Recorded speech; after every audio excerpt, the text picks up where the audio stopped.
ですか？ありがとうございます。じゃあ、J さん。皆さん、こんにちは。I'm going to use English, as Sabrina did. I'm speaking from the point of view of Greater China, which is China, Hong Kong, Taiwan, and Singapore. And in terms of animation, there are 3 points of Japanese animation that really stick out. And it's Japan's competitive advantage, in our opinion.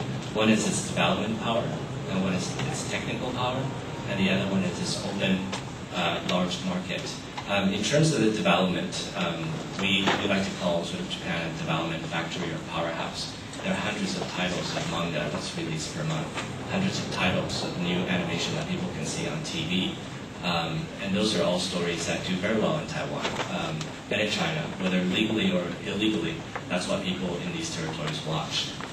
Over 90% of the animation, the comic books in Taiwan are Japanese, and over 90% of the content that people watch on TV in Taiwan is Japanese. So for us, of course, for stories and for development, we would definitely want to continue our existing relationship with Japanese parties. In terms of technical expertise, I think the Japanese production companies are experts in controlling budgets, really, and in terms of working with limited budget to create really great stories with their layout abilities and with their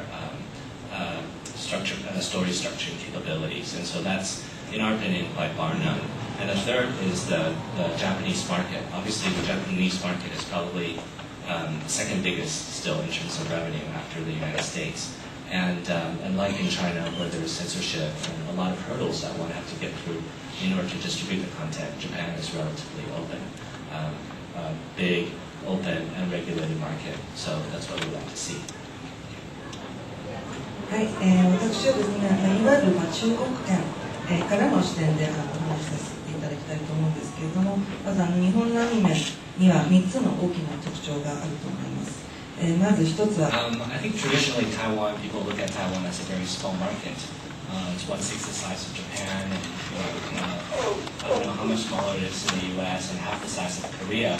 But I think, I don't know if everybody knows, but there was recently a presidential election in Taiwan with the KMT coming to power. And so in the future, and very quickly, Taiwan will have even closer economic collaboration with China, as Hong Kong has with China right now through the agreement called the Close Economic Partnership Agreement. And so it is my belief that Taiwan will also have a similar agreement with China, therefore making our market not just 23 million, but 1.2 billion. And so with that established, then the government with Taiwan has been and will continue to be focusing on the digital content sector as investments, whether it's grants or subsidies or co-investment.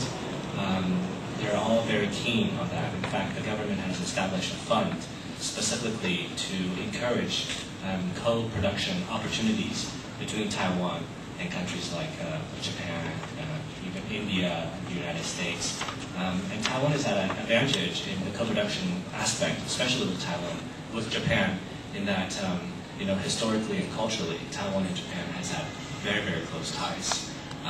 But Taiwan has also very close ties with the United States, I think, after World War II.